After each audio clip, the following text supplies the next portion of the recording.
لله رب العالمين والصلاة والسلام على عبده ورسوله وخيرته من خلقه محمد وعلى آله وصحبه أجمعين أما بعد فأعوذ بالله من الشيطان الرجيم بسم الله الرحمن الرحيم الحمد لله رب العالمين الرحمن الرحيم مالك يوم الدين إياك نعبد وإياك نستعين اهدنا الصراط المستقيم صراط الذين أنعمت عليهم غير المغضوب عليهم ولا الضالين آمین۔ الحمدللہ ابھی میں نے آپ کے سامنے قرآن مجید کی سب سے پہلی سورت سورۃ الفاتحہ تلاوت کی۔ یہ سورت مکی سورہ ہے اور 7 آیات پر مشتمل ہے۔ یہ وہ 7 آیتیں ہیں جو بار بار دہرائی جاتی ہیں نمازوں میں، ہر فرض نماز میں، سنت اور نفل نمازوں میں، رات کی نمازوں میں، دن کی نمازوں میں۔ اور الحمدللہ یہ قرآن عظیم ہے، یعنی ان 7 آیات میں جو باتیں بتائی گئی ہیں انہی باتوں کی تفسیر پر پورا قرآن مشتمل ہے۔ وَلَقَدْ آتَيْنَاكَ سَبْعًا مِّنَ الْمَثَانِي وَالْقُرْآنَ الْعَظِيمِ، 7 بار بار دہرائی جانے والی آیات اور قرآن عظیم ہم نے آپ کو عطا کیا۔ اللہ فرماتا وَلَقَدْ آتَيْنَاكَ، اے نبی ہم نے آپ کو عطا کیا ہے 7 ایسی آیتیں جو بار بار دہرائی جاتی ہیں، پڑھی جاتی ہیں، اور قرآن عظیم۔ مفسرین نے لکھا ہے کہ اس کی تفسیر سورہ فاتحہ ہے، اور بعض علماء نے لکھا ہے بعض مفسرین نے کہ 7 مثانی سے مراد 7 طویل لمبی صورتیں ہیں۔ بہرحال پہلی آیت الحمدللہ رب العالمین ہے۔ اس آیت کے اندر اللہ رب العالمین کے لیے ہر قسم کی حمد و ثنا کا ذکر ہے۔ تمام تعریف، تمام حمد و ثنا اس اللہ کے لیے ہے جو سارے عالم کا رب ہے۔ اللہ کے سوا جو کچھ بھی ہے وہ عالم ہے، وہ مخلوق ہے، مربوب ہے۔ اللہ ایک اکیلا خالق، باقی پوری کائنات ما سوا اللہ، اللہ کے سوا جو کچھ بھی ہے وہ عالم۔ لیکن یہاں عالمین جمع استعمال کیا گیا ہے مخلوق کی قسموں کے پیش نظر۔ 7 آسمان ہیں، 7 زمین ہیں، انسان ہیں، جن ہیں، حیوانات کی بے شمار قسمیں ہیں۔ مخلوق کے تنوع اور ان کے اقسام و اجناس کے پیش نظر عالمین کا لفظ استعمال کیا گیا، ورنہ لفظ عالم اللہ کے سوا ہر ایک پر بولا جاتا ہے۔ تو وہ اللہ جو عالمین کا رب ہے، جو عالمین کا مربی ہے، جس نے تمام عالم کو، تمام کائنات کو پیدا کیا اور سب کی ضرورت اللہ نے مہیا کی اس کی حاجت اور ضرورت کے مطابق، اور انعام و اکرام سے نوازا، اور ہر مخلوق کو، خاص کر جاندار مخلوق کو، اپنی مصلحتوں کو حاصل کرنے اور دنیا میں اپنی مضرتوں کو اپنے آپ سے دفع کرنے کی صلاحیت اور فکر عطا فرمائی۔ یہ جو اللہ کی ربوبیت عامہ ہے یہ پوری مخلوق کو شامل ہے۔ البتہ اللہ تعالیٰ اپنے اولیاء متقین خاص بندوں کی خاص تربیت بھی فرماتا ہے۔ خاص تربیت یعنی نیکی کی توفیق اور شر سے بچنے کی توفیق، یہ اللہ رب العالمین کی ربوبیت کبریٰ ہے۔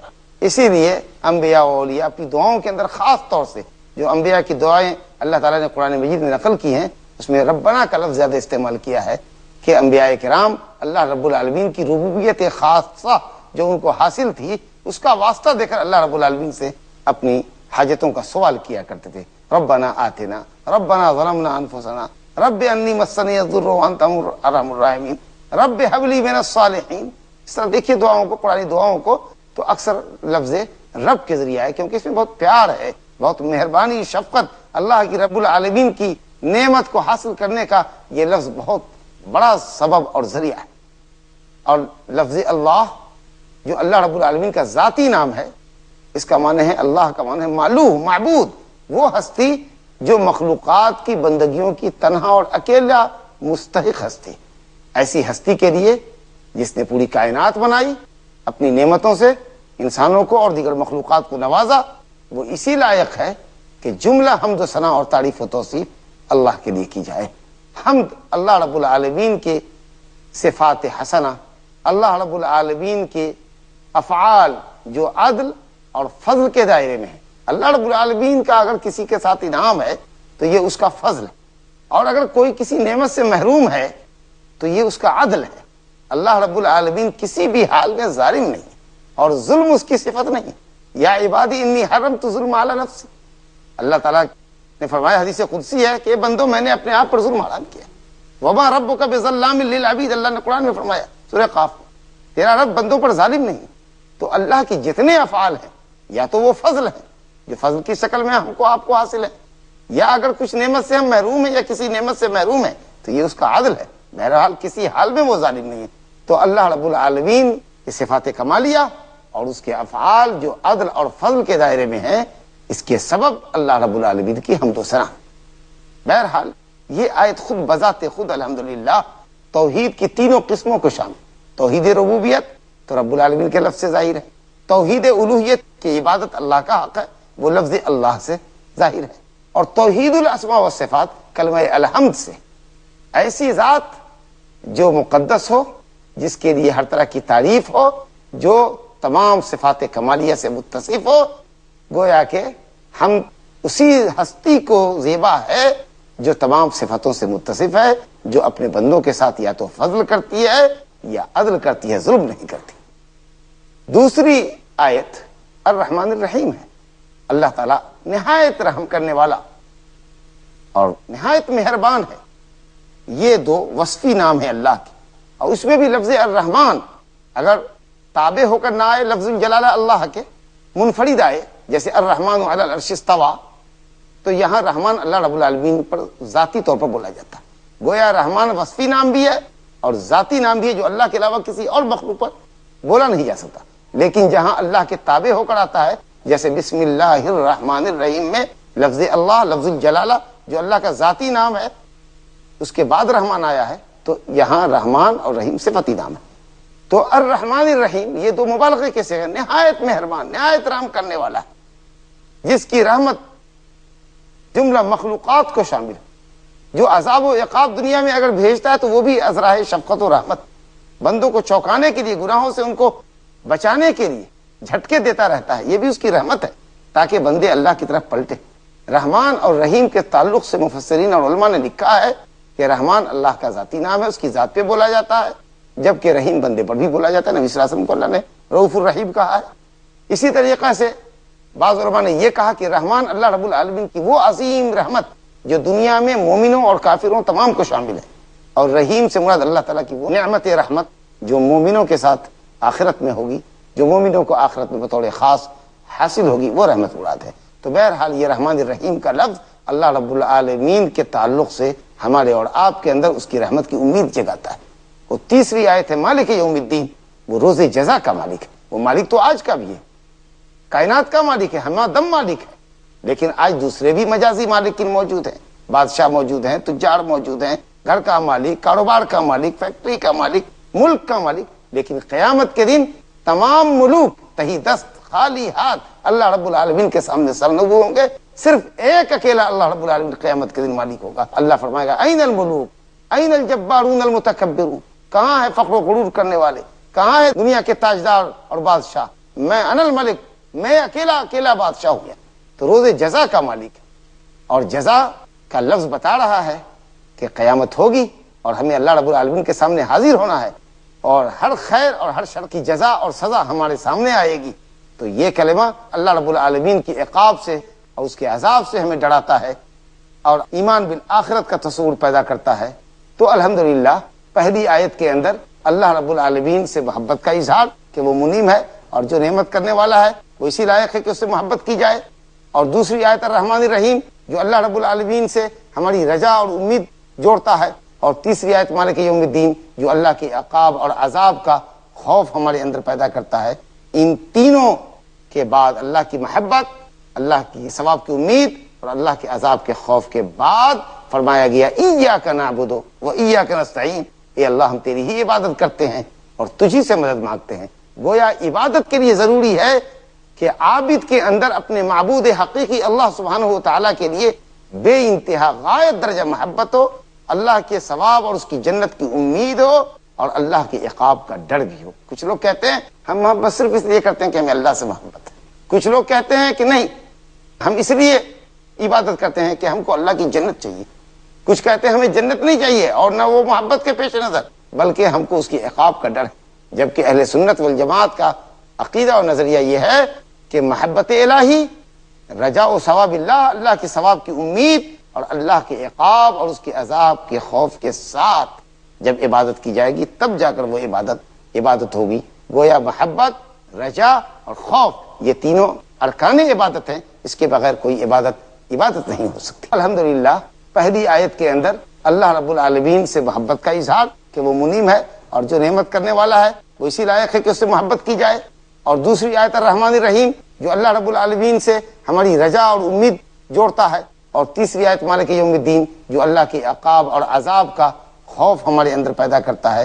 ان تینوں کے بعد اللہ کی محبت، اللہ کی ثواب کی امید اور اللہ کے عذاب کے خوف کے بعد فرمایا گیا ایاک نعبد و ایاک نستعین، اے اللہ ہم تیری ہی عبادت کرتے ہیں اور تجھی سے مدد مانگتے ہیں۔ گویا عبادت کے لیے ضروری ہے کہ عابد کے اندر اپنے معبود حقیقی اللہ سبحانہ و تعالیٰ کے لیے بے انتہا غایت درجہ محبت ہو، اللہ کے ثواب اور اس کی جنت کی امید ہو اور اللہ کے عقاب کا ڈر بھی ہو۔ کچھ لوگ کہتے ہیں ہم محبت صرف اس لیے کرتے ہیں کہ ہمیں اللہ سے محبت ہے، کچھ لوگ کہتے ہیں کہ نہیں ہم اس لیے عبادت کرتے ہیں کہ ہم کو اللہ کی جنت چاہیے، کچھ کہتے ہیں ہمیں جنت نہیں چاہیے اور نہ وہ محبت کے پیش نظر بلکہ ہم کو اس کی عقاب کا ڈر ہے، جبکہ اہل سنت والجماعت کا عقیدہ اور نظریہ یہ ہے کہ محبت الہی، رجاء و ثواب اللہ، اللہ کے ثواب کی امید اور اللہ کے عقاب اور اس کے عذاب کے خوف کے ساتھ جب عبادت کی جائے گی تب جا کر وہ عبادت ہوگی۔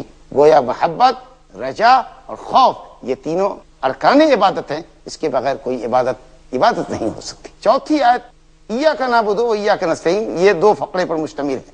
پہلے جملے میں کہا گیا ایاک نعبد، اے اللہ ہم تیری ہی عبادت کرتے ہیں۔ نعبد و فعل پر ایاک معمول کو مقدم کیا گیا حصر کا فائدہ دینے کے لیے کہ ہم تیری ہی عبادت کرتے ہیں، گویا عبادت تیرا ہی حق ہے، تیرے علاوہ کسی کا بھی حق نہیں۔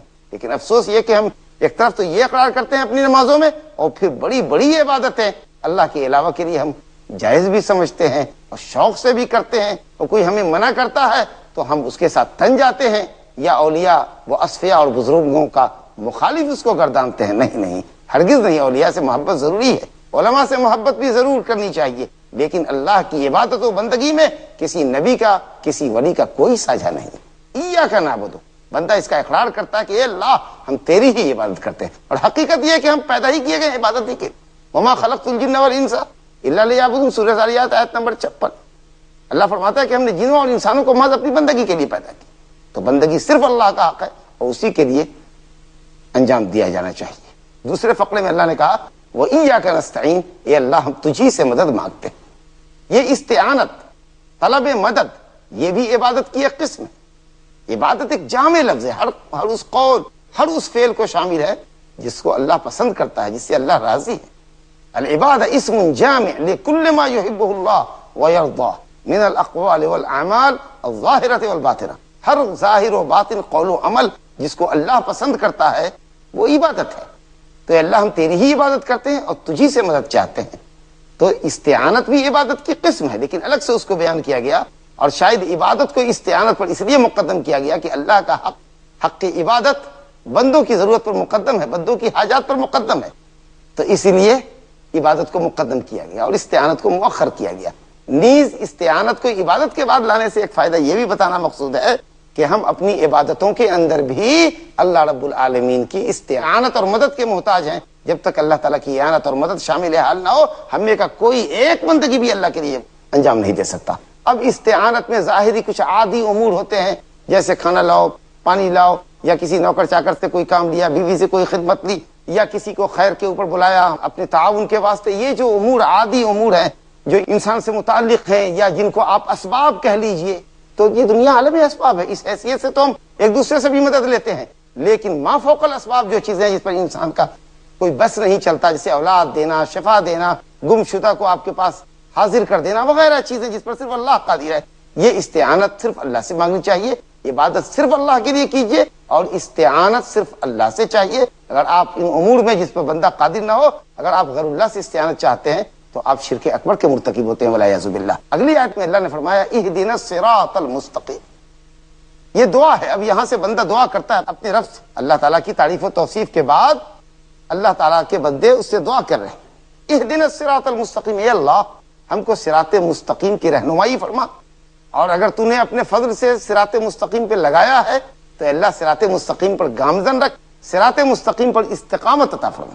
صراط مستقیم یہ ہے، صراط مستقیم سیدھی راہ، بالکل سیدھی راہ، اور وہ اللہ کی راہ، کتاب و سنت کی راہ ہے۔ بدعات اور شہوات کی راہیں کبھی سیدھی نہیں ہو سکتی۔ وَأَنَّ هَذَا صِرَاطِي مُسْتَقِيمًا فَاتَّبِعُوهُ وَلَا تَتَّبِعُوا السُّبُلَ فَتَفَرَّقَ بِكُمْ عَنْ سَبِيلِهِ۔ سورہ انعام میں اللہ رب العالمین نے فرمایا کہ میری یہ راہ سیدھی راہ ہے، قرآن و سنت کی راہ، اللہ اور اس کے رسول کی بتائی ہوئی راہ ہی سیدھی راہ ہے۔ اس کے علاوہ سبل کی پیروی نہ کرو ورنہ صراط مستقیم سے منحرف ہو جاؤ گے۔